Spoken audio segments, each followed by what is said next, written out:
This is the Ring of Honor, a.k.a. Shane T, boy, the baddest champion you ever seen, boy. This is Mr. Anderson. This is good old JR Jim Ross, and you are listening. You're listening to Knockouts and 3 Counts. Cover!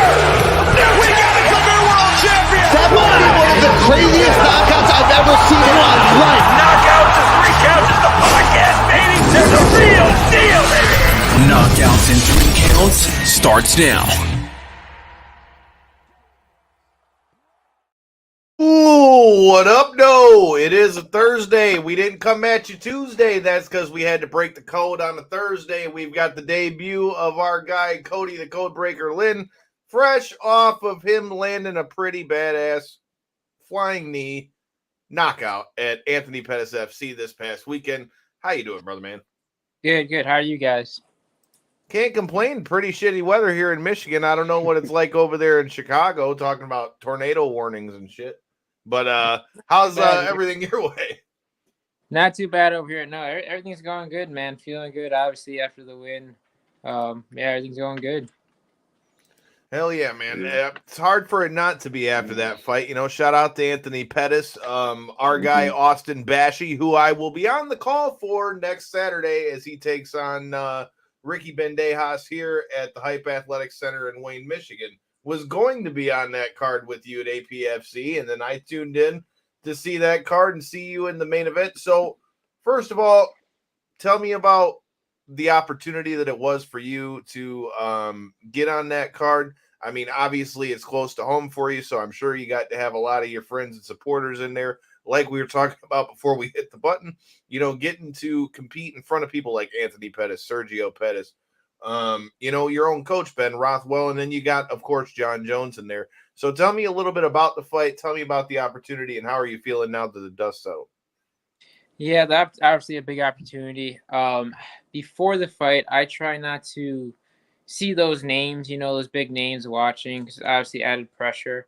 I just see them as another person in the crowd kind of thing. That really helps me obviously perform like I did, right? Because if you think too much about the fight and too much about who's there, it's going to put too much pressure and you're not going to perform how you want to.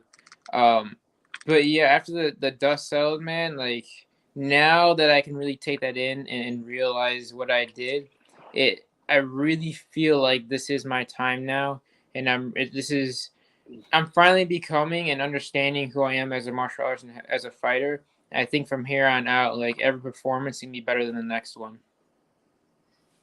Yeah, and they clearly see something in you two guys, because it's not every day that you have flyweights at the head of the card. So they knew that they were seeing something in that prospect matchup between the two of you guys. So to be able to put on that performance that you did in front of the eyeballs like that, that's got to mean something, man. Yeah, for sure. And I was co-main event from like the beginning, right? And then they messaged me like 2-3 days before the fight saying you're main event, and I'm like, all right, even bigger deal now, right? So yeah, definitely an awesome feeling to be able to do that in front of all of them and in the main event spot for sure. Does that give you any extra experience with the steps going forward? If the UFC, Bellator, or the likes starts calling, does that give you more experience, or at least you feel like now that you've had the main event slot under your belt? Yeah, I feel like it would, because like obviously all the UFC names, Bellator names that were there in the crowd, I kind of made that as normal as I can while I was stepping in there. So I really feel like this is like one of the biggest stages you can get locally, main card, UFC Fight Pass. Like the next step really would be like Bellator or UFC. So I definitely feel like this experience is going to help me with that next step. Well, talk to me about, you train with Ben Rothwell. Here's a fun side note for those of you who have been following the show for a while. Your coach and my coach fought each other. Nice. Yeah, my coach, Big Don Richard, fought Ben back in the day. But, Ben is about as good a knowledge as you can get with him being in the UFC and now what he's doing in BKFC. You have got, like you said, it's about as good a stage as you can get locally. Tell me about your run so far as a pro, because I got to see you for the first time when you were fighting for XFC. Shout out to Matt Frendo, who's running lights out here. He had a lot of good things to say about you before the show. Tell me about, your rise up as a pro? And was your thought process, I just want to get to the big show as quickly as possible? Or did you go at it with an approach of, okay, I want to take the right fights and the right steps to kind of move myself up as I'm going here? Because now you're 6-1 as a pro, and then you had 4-2 as an AMI.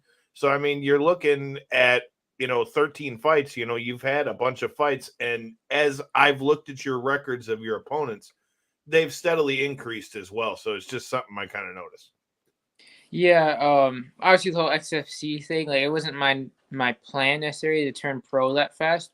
I did want more amateur fights, but that was actually while COVID and everything was going on, and there's really nothing locally going on. Besides, UFC was like the only organization actually throwing shows. So then XFC, they were like emailing all the gyms, like local gyms around, and then Ben was like, hey, there's this opportunity. I'm like, well, there isn't anything else, and this is, somewhat a competition because there's all these guys there, pretty much competing against each other for a contract. I'm like, why not? Let's do it. So I showed up there, did that, obviously did good during the trials, so like what they seen, and like I wasn't sure what the contract even was, like if it was like an amateur contract or pro contract or what. Then they hit up Ben, called him, was like, yeah, we want to sign him as a pro. So I was like, well, guess it's time to turn pro now, right? So I was kind of rushed into that in that aspect. But obviously I had 2 wins in XFC, and those guys, their records when I fought them obviously weren't that good. And I've been watching them; they're building up a little bit, but like they're underrated. Like their striking is really, both the guys, really, really good strikers, like top level, high level strikers. But you look at the record, and then you just skip over them. But Micah Sanson, he freaking. Well, he had like 50 amateur boxing matches, and then Ortega, he's 2-2 now. He had Bellator experience, he's really good striking. So I took those fights, won those, and then all that stuff happened with XFC. Don't want to really get into that, but then they weren't really doing shows anymore. And then I was kind of like, yo, when am I gonna fight here? Because it was like 3-4 months without getting a fight, and like I like fighting back to back.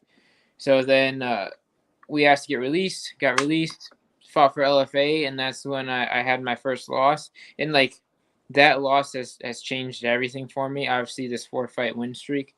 I took so much. I went back to drawing board. I didn't fight for like 6 months after that fight, and just really started dialing in my training more. Like before I was training a lot, but there wasn't really any rhyme or reason. It was just training, but then I dialed back and like really picked my training, started training in Chicago at VFS and LCC as well as staying at Rothwell, but just expanded my training more, my nutrition, my strength conditioning, everything.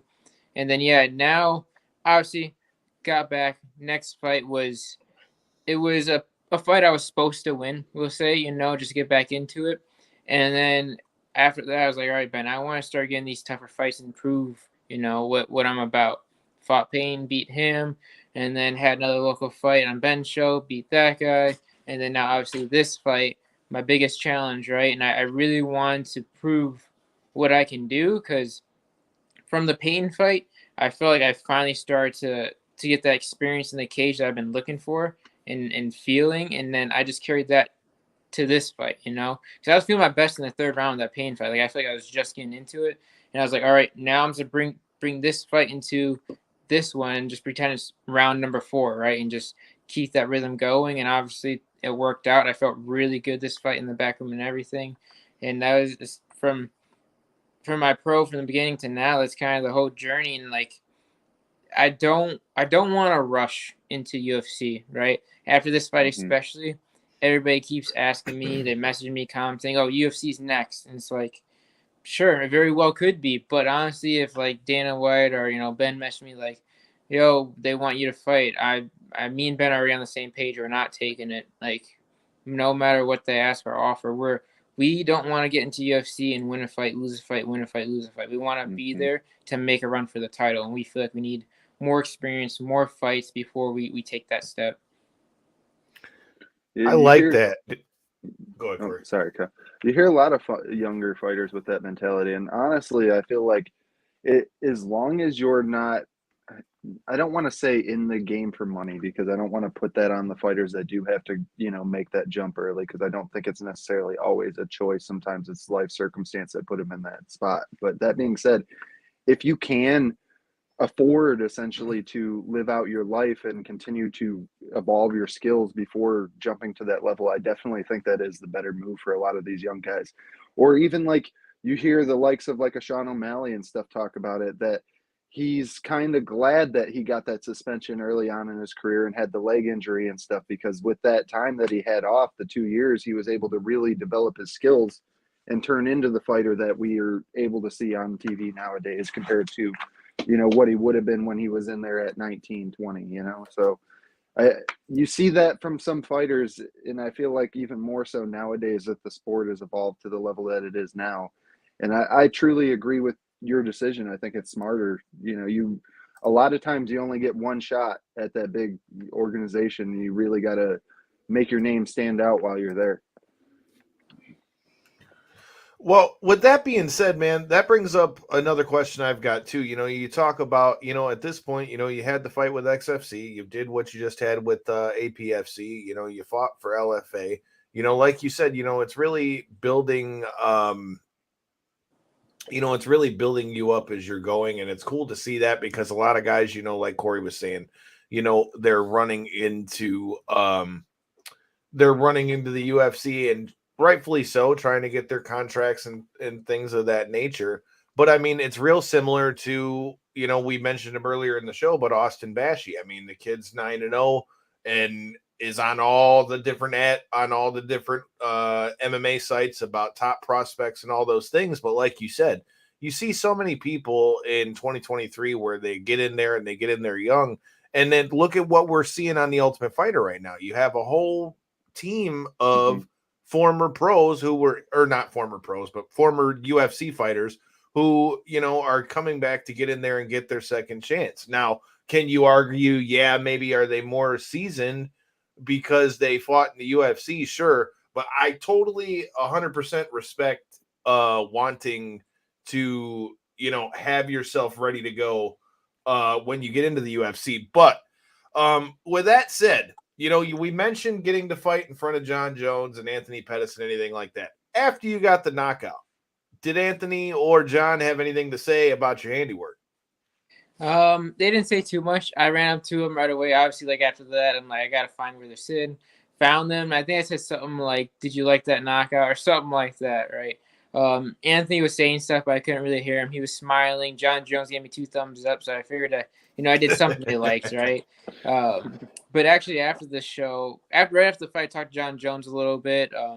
Just told him, remember my name. I will be in UFC, and then to thank him for coming out, of course, being there, taking his time, and he just said, "Thank you for letting me be a part of this moment for you," and like that meant a lot, like the GOAT of all time, like being humble and like thanking me to let him be a part of what I just did. That was really cool. And then after the show, I talked to Anthony Pettis. Obviously, I wanted to talk to him, really personally introduce myself, and yeah, he was just saying like, keep doing what I'm doing, keep saying what I'm gonna do, and I'll be up there. I'm next for sure. And I know he talked to Ben in the back too, and like Ben already told him, like, because Anthony kept saying, "Oh, he's gonna be in UFC, he's right there," and Ben told him straight up too, like, yes, but we're not rushing it, because Anthony Pettis knows too, like, we don't need to rush these things, like we gotta get there to stay there. We don't want to get there too early. And again, I take some losses in UFC. If I gotta work my way back, that's even harder than what I'm doing now, So you just gotta do it the right way, make the right steps. So then with that said, you mentioned Ben, tell me about training with Ben. How has he helped elevate your game? How does having somebody like him who has that knowledge, how is that helping you as you progress in your career? Yeah. So I would say, like, he does so much for me, like outside the cage, inside the cage, all that. So with that being said, like inside the cage, he helps me obviously with my skill set, all that. outside the cage, even like he's pretty much my manager too, right? He does everything for me. We have guys we work with, but they all go through him, right? Like if they have questions for me, they don't ask me, they ask Ben, kind of thing, you know. But he guides me so much. Like he's pretty much in charge of my strength conditioning. We have coaches that he talks to, but he's the one that tells me, all right, this is what we're doing this day. Training, same thing. He tells me, okay, we're doing this. I think you need this, you know. He really helps me like schedule and what he thinks is best for me. And again, all the knowledge he has from fighting and then just from MMA, the world itself, right? There's so many people that are looking to stab you in the back, you know, especially in this game. Like a lot of people think about their self kind of thing, and he reads right through that. He knows what people's intentions are, what they're trying to do. So he has that knowledge as well. So it's like I really look up to him. Again, been with him for 10 years. There's a reason, right? Because he has his best interest in me and for me, and he's taking me to the top. He really, everything he says, I just say yes sir, and I do, because I know he's doing it because he knows that's what I need to do. I mean, clearly what he's doing as a coach is working. I mean, we're seeing a clear example of that. But I want to get what's your thoughts on what old Big Ben's got going on himself nowadays with the bare knuckle side of it? Yeah, I'm excited for what's next. It's really cool to see, you know, because he didn't really get to be himself or fully show what he's capable of in the UFC. Like, yes, he got the top 4, but they limit him so much of letting him be who he truly is and talk how he really wants to, kind of thing. Uh-huh. And BKFC is all about that. I heard him talk about it in an interview one time. I think it was with Ariel Helwani, how they even tried to stop him from doing the laugh at the end of it and stuff like that. Like the simple things, the stuff that made him stand out as not like just a character, but added like a bit of like, oh, I remember that guy from last time. You know, it was like his catchphrase essentially, and you're trying to just take that simple thing away. Like that killed me. And to go on with your point with the BKFC, that's exactly what an organization like that needs, is something to kind of continue to draw fan interest in. But I didn't mean to interrupt. Yeah, no. I think it's awesome. Like he's a coach, obviously. He always says he's a fighter first, which I understand, right? But like it's so cool to like see him, especially this part of his career, to be still successful in doing what he wants to do and doing it the way he wants to do it. You know, being able to be himself and still showcasing his skills that he has, and I really think he's gonna be the BKFC champion for sure pretty soon here. Well, you just kind of led into the other question I had for you, man. What are your thoughts on a fight with him and Alan Belcher? Because that seems to be the fight that I hear chirping about with him. I hear Alan Belcher has been calling for that fight. Although, I don't know if you guys saw it. They just announced yesterday, or Belcher just confirmed it, and they announced it yesterday. He's going to box Hakeem Rahman Jr. Yeah, I've seen that. I don't know what's going on with all that. I know some things, nothing's really confirmed. I don't know. All I know is whoever they decide to finally put in front of Ben for the title, I know he's gonna smash him, man. He's on point with everything right now. I'm ready to see that man win a title. Yeah. Go ahead, Corey? I was just gonna say his first performance in BKFC was more of just like a show out performance, and then that second one he showed more what he was about with being able to hang in there and stuff. So it was an awesome fight both ways, and I can't wait to see if he does get that shot at the title. I think it's definitely going to be an entertaining fight one way or the other. So, could you ever see yourself doing bare knuckle after you do MMA? Yeah, I already get asked this. I think about it. You know, obviously I'd be at the end of my career, like how Ben's doing it, just because you take so much damage, you know, like cuts and all that. So obviously it'd be at the end. Definitely something I could be interested in. But what I'm a little more interested in is the MMA bare knuckle that Masvidal has been doing, where he's doing like the bare knuckle, but it's full MMA.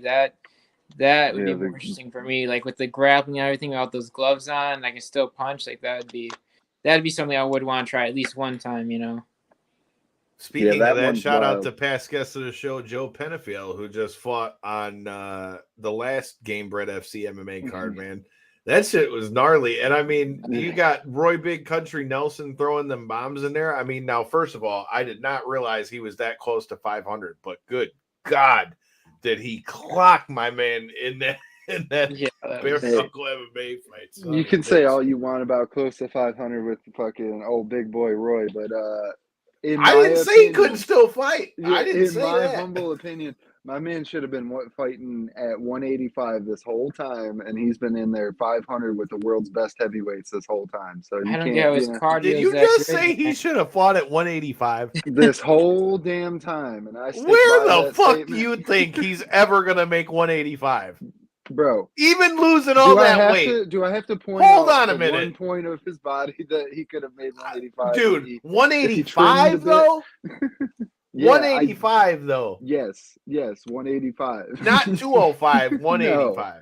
Yeah, I think he was that. You're on crack. I think he was that framed size man, and he was competing with the world's best heavyweights. That's what I was saying. So I you stick are by on crack, sir.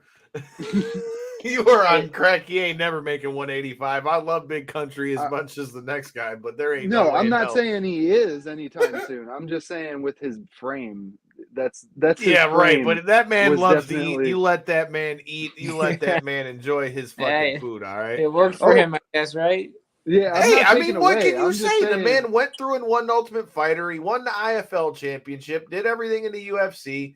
Then he goes over there and he's doing the bare knuckle. He's doing high rollers. Shout out to Linne and everybody at High Rollers, which stay tuned. I hear that might be coming back to Detroit.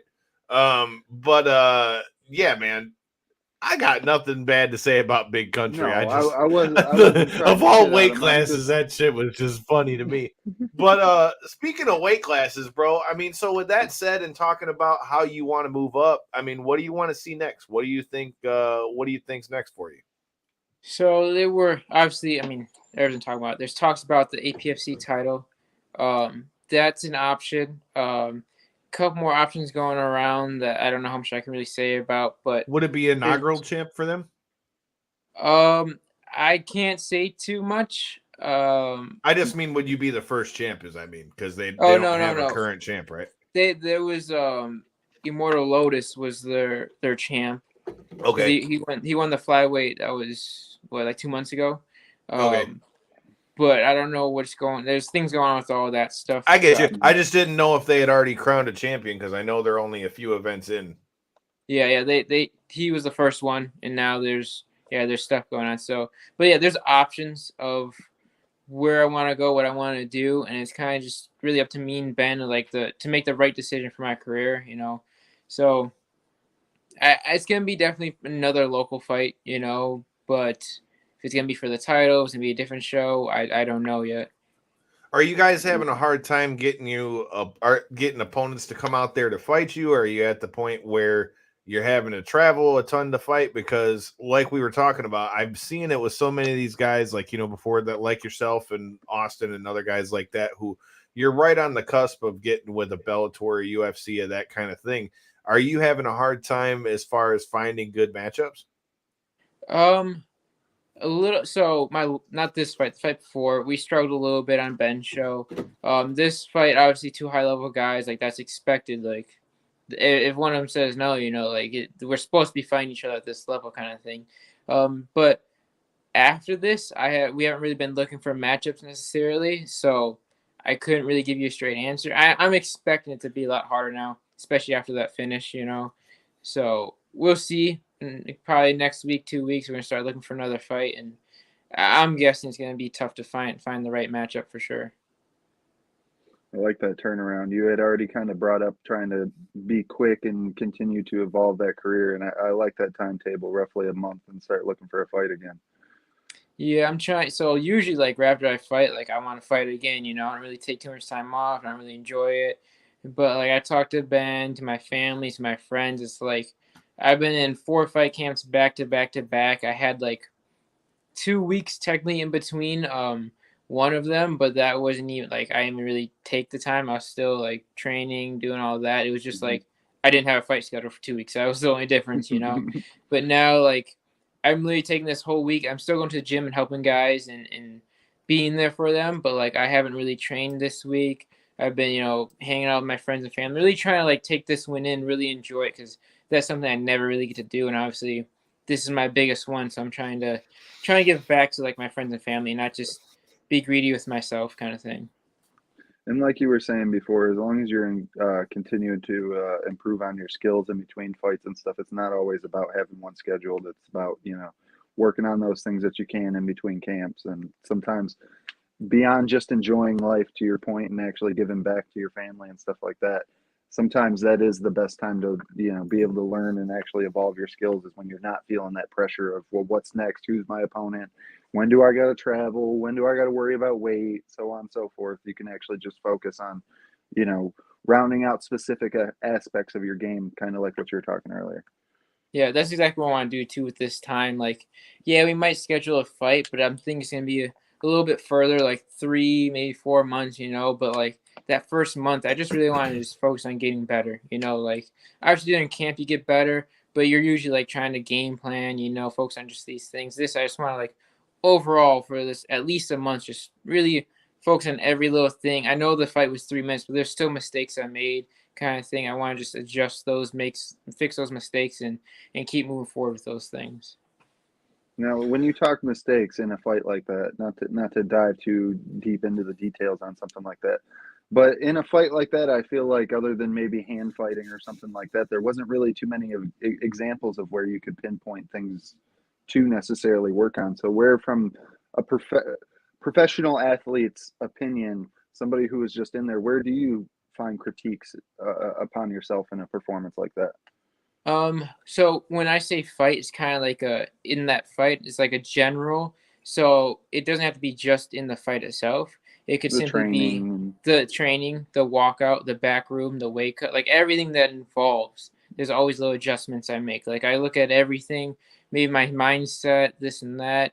But even in the fight itself, there's things I could have done better. Like I really like technical fights, and when I can use my technique, and like I almost like watching my fights, looking back at them and see it as like a painting, like artwork. Like I want everything to be smooth and do everything how I know I'm supposed to do it. And like when I don't see that, which obviously you can't be perfect every fight, or really any fight you can be perfect. So there's always those things I pick and I see, and I just want to make those adjustments. So in the hopes of the next fight, I can make that look better, or make it smoother, make it look easier, kind of thing for the next fight.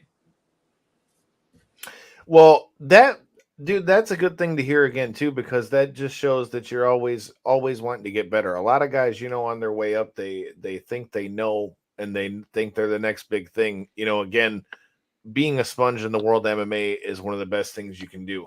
Well, speaking of what we've got going on this weekend, before we get talking about Bellator 297 and UFC and all that, shout out to past guests of the show, Bobby Nash, who will be throwing down tomorrow, and fellow past guest of the show, Jimmy Flick, who will be throwing down on Saturday in the UFC. If you guys are new here, make sure you hit that subscribe button so you can go check those out too.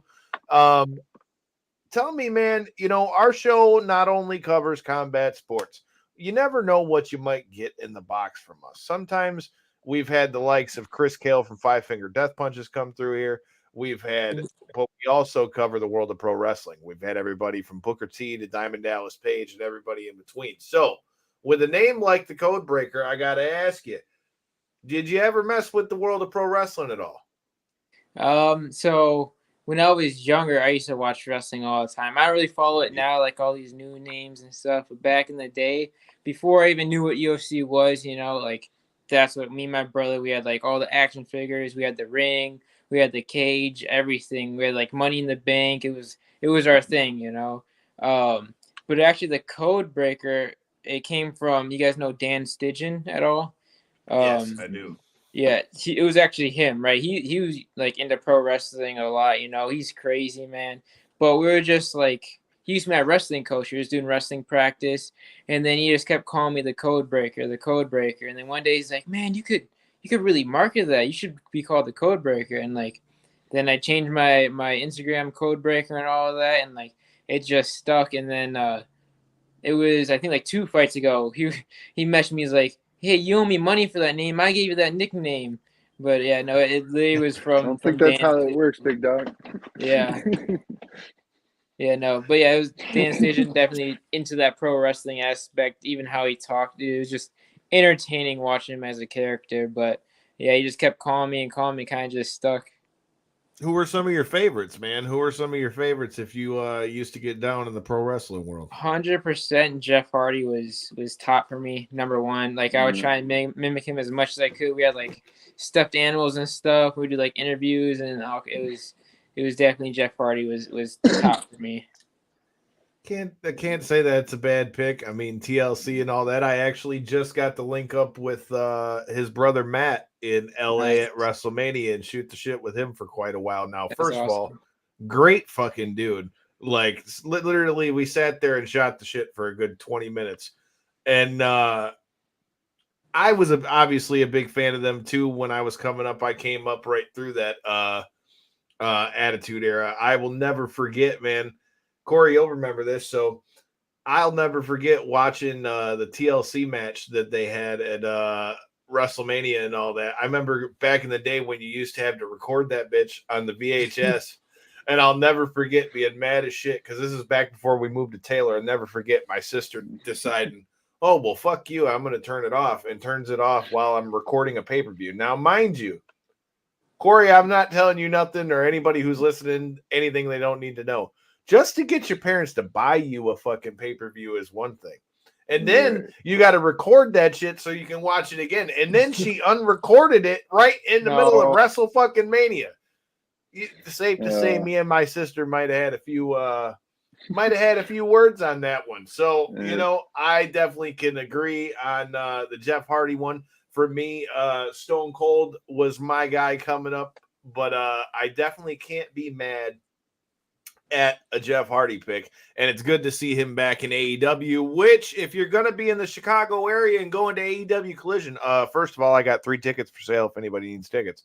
But that being said, we're going to be live and in the building with the homie Mega Ran and Derek Montilla of Phoenix Sports for AEW Collision. So we're going to see what CM Punk's talking about. See if he's talking about throwing up triangle chokes. See if he's talking about Colt Cabana, or what we're going to get come Saturday at Collision live on TNT. But it's cool to hear, it's funny.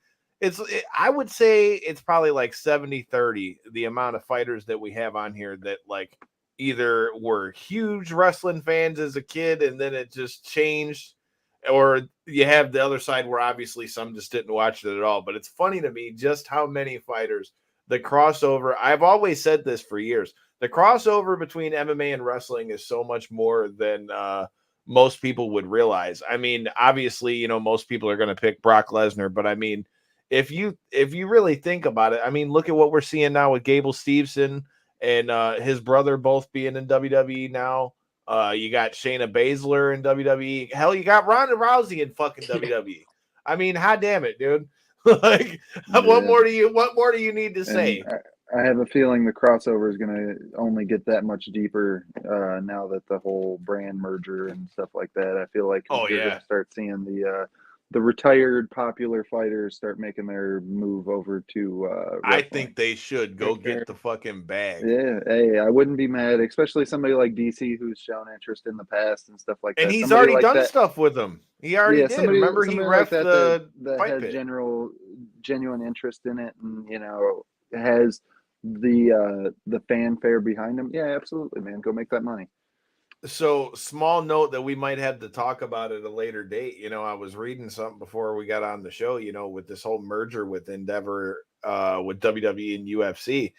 How true it is, I'm not 100% sure, so take this for a grain of salt. But I was reading that they were saying that all of the Legends contracts, like Kevin Nash said that their royalties have already been like cut in half since like the Endeavor shit. So, boy, I've been hearing releases, but it looks like they're cutting them, boys. I know when Endeavor purchased the UFC, that is when we seen Chuck Liddell versus Tito Ortiz for the third time, and that's because Chuck's contract was then terminated. So it doesn't necessarily surprise me. That's the Endeavor move. They go in there and they're very money hungry people. I mean, if you look at some of the reports that have came out about the UFC over the last couple of years because of the Endeavor takeover, essentially,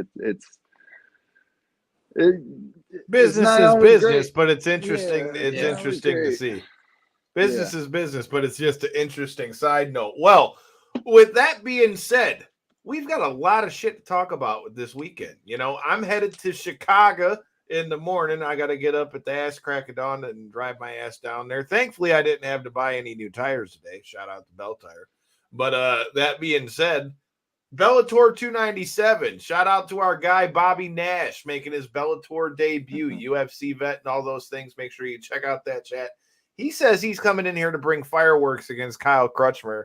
And even though my theory clearly didn't fucking work out in the Beneil Dariush and Oliveira fight, where I thought that their wrestling would cancel it out and it would be a stand-up fight, well, it was a stand-up fight, but Oliveira just came across the cage and didn't give a shit. So I think in this fight with a guy like Bobby, who's coming from Michigan State, and then you got Kyle Crutchmer, who's a two-time All-American, I feel like their wrestling might stalemate each other, and it might come down to who might be the better boxer. So obviously we're looking forward to that fight, but that's not even all, dude. You got 2 title fights on that one. You got Nemkov and Yoel Romero, and then you've got Sergio Pettis versus Pitbull. How are you feeling about Bellator 297, bro? Man, I'm excited for this. And like, I wanted to go, and like, tickets obviously are a little expensive, you know, but I wanted to go. Wasn't sure I was gonna go, and then nearly like 2 days ago, my brother, he's in the military, so they emailed him and he got like this big military discount. So we got tickets pretty much for free, pretty close to free. So like it all worked out. Now I get to go. I'm excited, man, especially watching Sergio. Obviously, he was there at my fight and wished me good luck before the fight and all that. So for me to be there for his fight now, it's gonna be really cool. I'm excited for this one. That's awesome. I didn't know. I know Bellator does a lot of stuff with their like Hawaii shows and stuff. They'll put on shows directly at like the military bases, free for all, you know, active members and stuff that are out there and stuff. I didn't know they were doing that though with like ticket programs and stuff as well for vets and active military. That's pretty cool of the organization. I know sometimes you know they don't always get positive press always, you know, and something like that's good to hear. Yeah, for sure. Like, hey, I didn't know they were doing that either, or anything like that. And like, he really messaged me. I read it. I'm like, no way. He's like, yeah, we're going. I'm like, all right. Looks like I'm going to Bellator fights on Friday. No, yeah, it made this weekend much better, way better than what it already was after the knockout. You know. Hell yeah, man. Are you looking more forward to the potential of the three division champion in Patricio Pitbull versus Sergio, or are you more looking forward to Yoel trying to claim a belt at 43 now or something, and still has a very real chance, in my opinion, to do it? So personally, I'm a little more excited for Sergio just because obviously I trained with him before. I know him, you know, like we communicate, so it's like he's someone you know fighting kind of thing, and fighting at that level for the belt, you know, it gets me excited to be there, especially be there live, man. It's gonna be awesome.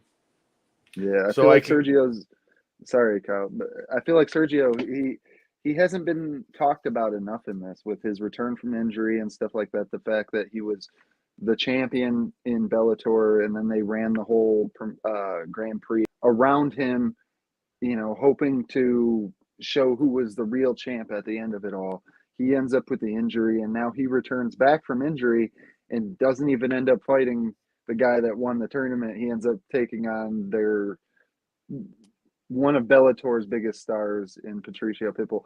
I love the matchup, and I feel like not enough's being talked about with Sergio and the whole return and what's going to happen, because he's had quite a bit of time now to refine his skills. And if I'm not mistaken, he's been returned from injury back in the gym and stuff for quite a bit now. So what is he able to round out in that skill game going into a matchup like this with such a dangerous fighter? That's the one that I feel as though should be the main event. But I'm looking forward to both fights for sure. You know, it's going to be good, especially, you know, Sergio wins this fight. It's going to prove, like, he's one of the best, man. You know, like, he's really up there. Like, obviously, I trained with him. I went to sport for it was probably like 6 months, something like that, maybe even less. Like I trained with him a couple times and stuff. Like even a couple times I trained with him, man, his striking is really good, really crisp. Like he's not necessarily have that knockout power. Yeah, he got that knockout, but it's not very common for him, right? But like the biggest thing, the difference in him is like you miss one shot, you're eating like 3 or 4 on the way back. You know, he's just touch, touch, touch, and that gets overwhelming. That either he draws out to the decision like that, or recently he's been getting those knockouts. So it's gonna be a really good fight. He wins that fight. He's definitely up there with the best in the world for sure. Oh, no doubt, dude. This whole card is really full of bangers. I think this one just comes down to, I think you had the bigger guys on the card as well. I think that's why maybe they got the main event slot on that. But that's not even all the big fights. They also announced in the last few days you got Corey Anderson versus Phil Davis, which I think is going to be a really damn good fight too. So I mean, all in all, man, it's another case of Bellator putting together a card where the fights are good. I just wish that we had more, more eyes and more people talking about it. But I'm more than happy to be checking this out. Again, shout out to Bobby Nash and Kara Rowe, past guest of the show, and fellow past guest of the show, and Bobby's coach, Darren Cruikshank, UFC vet, that's going to be down there with us as well. I feel like Bellator is going to get down, dude. They've been, it's funny how they do with their cards, because a lot of times, and I feel like that's what we're seeing with this card, they build their cards kind of silently. Like the Corey Anderson fight was just put on there like a week or two ago. And that's a pretty big high level fight for Bellator, and so that's why I feel like this one's going to be, one of those sleeper cards. It's going to be sweet that it's on Showtime as well. Cody, let me get your picks on some of these fights, man. I honestly think the weight might be a problem for Pitbull, like going down to 35. I don't know how he's going to respond to that against a guy like Sergio Pettis. Obviously, I think we're going to be dealing with, okay, how is his body going to hold up, being that this is his first fight back from injury? But that being said, like Corey was talking about, I think, with him training that much, hopefully, everything will be healed up and he'll be, comfortable back on his feet and all those things. I feel like, while I think that Pitbull is very capable of doing so, something tells me that going down to 35 might be a little bit too much of a stretch. Yeah, I guess especially with the 5 rounds, like, and the pace Sergio keeps with his striking. Yeah, I feel that's definitely, I'll say, like, an advantage for Sergio if he can really draw that out, But who knows, maybe he does deal with the weight cut good, but I feel like if Sergio can really just keep his striking going for around 3, 4, and maybe 5, he could get the finish, because that is a big weight cut for him for sure. Yeah, it definitely is. And seeing him on the scales earlier today, too, you can tell I've never seen him look that small, and it looked like, it didn't just look that he was looking small, like, he had slimmed down. Because he sucked out from a cut. He looked like he had a big head on a little body at the weigh-in, if you know what I'm saying. So he looked like he was sucked out, like he had leaned his body out in the right way so that his body wasn't super sucked out. You didn't like see every little crevice in his ribs and shit like that, but you could just see he looked like a bigger guy on a smaller body because he's been working at this weight cut for so long. I really admire that, but what I kind of worry is, are we going to get a TJ Dillashaw type of performance where, it just truly is too much of a weight cut? And even though he was able to make the weight, minus the whole EPO and all that stuff, even though he isn't able to make the weight, he just wasn't able to perform at that said weight. And that's what I kind of worry about going into this one for Pitbull. That being said, I'm more of a fan of Sergio myself, and I kind of feel like this would be a huge win in a career for somebody like him if he's able to pull that one off. So besides just the whole weight cut and stuff like that, that's the direction I'm hoping the fight plays out in. But skill for skill, if it isn't a sucked out thing and stuff, I think Pitbull's going to pose some real issues if he's able to go in there at 100%. Yeah, I agree for sure. Pitbull's no joke, man. I mean, obviously he's been at the top for a while, so that's what I'm saying. Like, Sergio pulls this off, man. Like he's proven to a lot of people what he's about for sure. And he beat, if he's able to pull this off, you look at his list of recent accomplishments, and he's beat literally the who's who in Bellator if he's able to pull this one off. So truly shout out, Sergio Pettis if he's able to get this one done, man. That's like I say, you can't really beat anybody better than if you look through his recent roster in Bellator. So for sure. Oops, my bad. Hit the wrong button. There it goes. Zoomed in for a second. Anyways, you wanted the close. Yeah, you wanted to see my eyeball crevices. You wanted to see the insides of my eyes. Well, with that being said, talking about seeing the insides of their eyes, I feel like somebody might be going to sleep in the main event in this fight, so they might be looking at the insides of their own eyelids. With that being said, what are your thoughts on Yoel Romero and Vadim Nemkov for the light heavyweight title? Man, Romero, I mean, he's been looking like, I mean, he always looks like a savage, right? But he's still doing it. He's 46, right? Am I wrong? I'm pretty sure he's 46. 46. I'm pretty sure. I thought I was being like a little overboard when I was saying 43 earlier. I thought he was maybe 42. And if you're saying 46, good Lord. I thought that's what I was saying earlier today. I will have it in 2 seconds. But yeah, man. I mean, either way, either way. I think he could pull it off, man. Like, so definitely someone's going to sleep, but like, dude, he's just so athletic. He's like I say, soldier of God, man. Like, I really think he can pull this off just because his relentlessness and his pressure, and like, he's not gonna stop until you drop. So I really think he could pull it off for sure. He is 46 for the record. Is that the direction you're leaning though? You think we're seeing Yoel Romero walk out with gold after all the trouble that he's went through in his career to try to get that? I really think so, and he deserves it for sure, 100%, man. I think he'll get the finish. I think it's gonna be a little bit later, maybe. I think it'll be like third round, but I think he's gonna get the finish for sure. What about you, Kyle? The other person going to be in attendance. I can't. I mean, dude, I like Yoel Romero as much as the next guy, dude, but Vadim Nemkov's a fucking killer. For sure. And I just feel like Yoel Romero is going to have to weather one hell of a storm to make it to the third round in order to be able to land that knockout. And I'm not saying that he can't do it. Again, do not take this and clip this and say he said he's got no chance, because I know how you motherfuckers like to do. But with that being said, I'm just saying, from what we've seen from Vadim Nemkov as champion to what he was able to do to guys like Ryan Bader and stuff like that, I feel like he's going to be fighting a guy in Yoel Romero, who you also have to take this into account. Yoel Romero is not a natural light heavyweight either.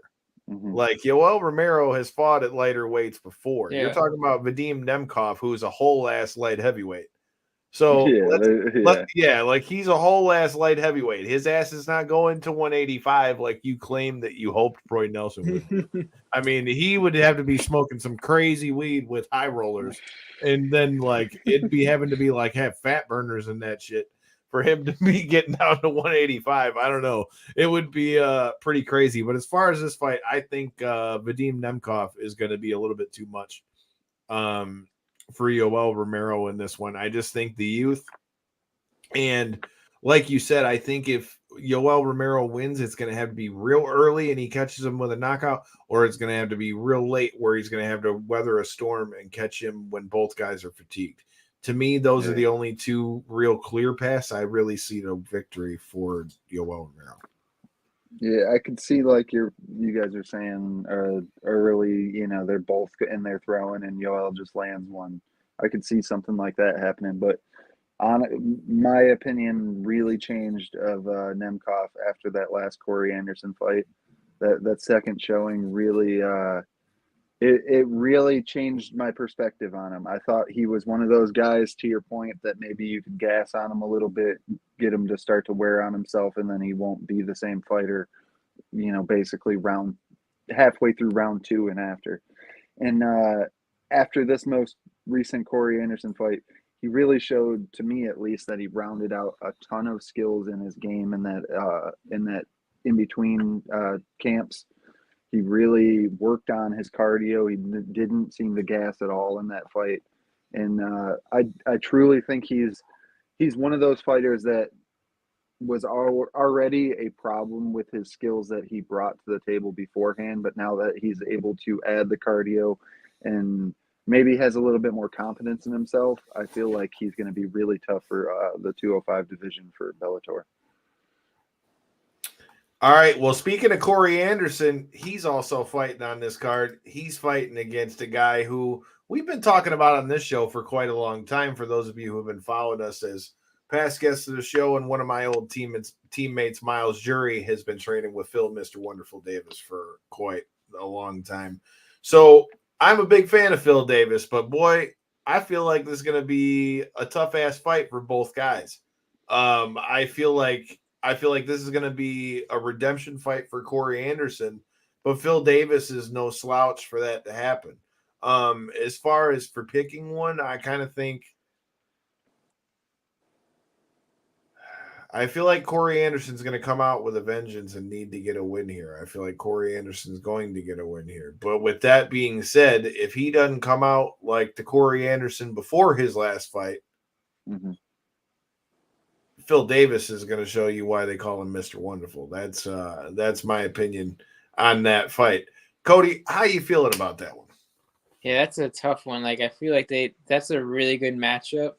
Like, I really 100%. think it's going to come down to, like, inches, honestly. Like, if they both come out and they're both ready for this fight, yeah, that's going to be a good one. That is definitely a tough pick. I think I'm going to go with Phil Davis, honestly, just because Corey Anderson, I feel like he's closer to the end of his career, yes, but coming off that loss, I feel like, yes, it might motivate him more, but I just feel like Phil Davis kind of sees more the clear path to keep rising up, with this win. So I think he'll be more willing in this fight than Corey Anderson, I feel like. I like it. Yeah. I got no problem with that pick. Both fighters are kind of in an interesting spot in their career, that's for sure. For me, I really wonder how much Corey Anderson takes off of that loss because of the whole way the situation played out. He was, in my opinion, clearly winning the first Vadim Nemkov match. The incidental headbutt happened. The second fight ends up taking place like 6 to 8 months later or something, still for the $1 million that, in my opinion, he was on his way to winning. Now all of a sudden he's without the $1 million, without the championship. I'm assuming a decent amount of letdown, to live with after the fact. I really wonder what version of Corey Anderson we see coming into this one. Did that weigh on his mental too much to where he's going in there to perform, but maybe not at, with confidence on his side, and maybe not, with that proper push that I feel like when we've seen Corey Anderson do his best in like the Johnny Walker fights and stuff like that in the past, it was when he was really confident in what he was going to do to the other person and bring to the table in that fight. And I worry that with the performance in the last one, everything that kind of happened because of that, I don't know if we're going to see the same Corey Anderson in the future in general, let alone like just this fight. I think that may kind of be the ball that, starts rolling downhill for him, unfortunately. And that being said, I've always been a fan of Phil Anderson, and Phil Davis. Phil Davis. Yeah, I don't know, whatever. Yeah, I've always been a fan. I feel like his wrestling style in this fight, if Corey Anderson doesn't bring his A game in, it's going to be tough. I really feel like if he's not 100%, it's just going to be it's not going to go his way. That's how I feel. You're not wrong, dude. I feel like I said, this is gonna like we both said, I think this is gonna be a great fight. All right. We also have UFC this weekend. You've got Marvin Vettori and Jared Cannonier is your main event. And then in your co-main event, you're gonna have Arman Sarukian and Joaquim Silva. So we don't need to go all the way down this card, but Vettori versus Cannonier is a pretty good fight. My only thing is, I don't know that if either guy wins this, if they're the next guy to fight Izzy, because Izzy's beaten both of them twice, I believe. But as far as the fight, I'm looking forward to it. Cody, how are you thinking about this one? You like Cannonier? You like Corey?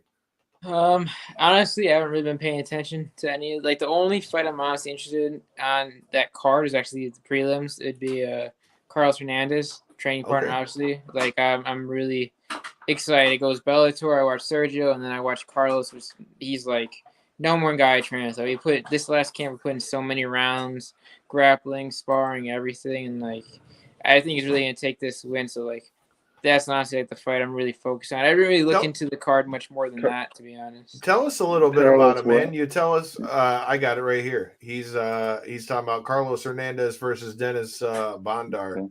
Is he a debut or? This will be he won his contender series.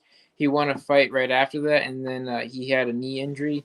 He got back, and then he actually lost his last fight versus one of Charles Oliveira's guys. That he had like 30 fights, and that was Carlos's, I believe, 10th fight. Now this is going to be his third one in the UFC. Okay. What makes him dangerous, bro? Tell me about him. Yeah, his striking for sure, all day. Like, he's really well rounded with everything. Obviously, I'm a grappler, right? And he still gives me problems on the ground all the time. His wrestling is getting better and better. His wrestling defense is really good. But his best attribute, in my opinion, is definitely his striking. His movement and his cardio, top attributes. His footwork is really good. He never gets tired. I try and put the pressure on him, and I try and make him tired, and every round he comes out just the same like the first round. How do you think he gets the finish? I think, or do you think it's a decision? I think it could very well be a decision. I really think unanimous, just because his pressure. He's all pressures and footwork all day. But if he gets the finish, it'll probably be a TKO or a KO for sure. I like it. We're going to be paying attention to the prelims, like we said, as well, with last week's guest, Jimmy Flick, fighting Alessandro Costa. It looks like, he was talking about it earlier. It looks like he's going to be the main event of the prelims. And boy, let me put some money on Jimmy Flick. If these odds are what they're talking, let me put some money on Jimmy Flick and put some money on him to win by submission right quick or some shit. Because they got hit. So this is just off of UFC.com. I haven't looked at DraftKings or anything. But according to what this says, they got Jimmy Flick at a plus 225 and his opponent's a minus 265. Wow. I feel like that last performance isn't the one to necessarily. I agree with you. And if that's what they're judging these odds off of, I'm not a betting man myself, but for all those out there, that's some pretty juicy ones right there. Shit, I am. I like to show love to the homies, so I might have to sprinkle a little bit, as Yanni the Greek says, on that one. But I don't know, man. This card doesn't got as much on the UFC card, but I like Cannonier versus Vettori. But I'm gonna be honest with you, bro. I kind of think Jared Cannonier gets the job done on that one. Really? See, I feel like Marvin Vettori is one of those guys that just kind of is able to withstand power punches from guys. He's impossible to get out of there. You really just got to kind of finesse on him to be able to outscore him, to be able to get a victory over him on the cards. That's what I feel like. He's the type of fighter. And with Cannonier, I feel like Cannonier is not that guy. He's not a finesse guy. He goes in there and tries to lay power on people. And I feel like with that being the case, I feel like Vettori is going to be able to deal with that, and then not only deal with it, but have hands in his face while he's trying to implement that power. So I feel like Vettori's going to. Here's where I come from with that pick. I have reasoning behind it. I feel like in his last fight, I feel like Cannonier is almost getting to be one of those guys who like he just beats everybody until he gets to Izzy.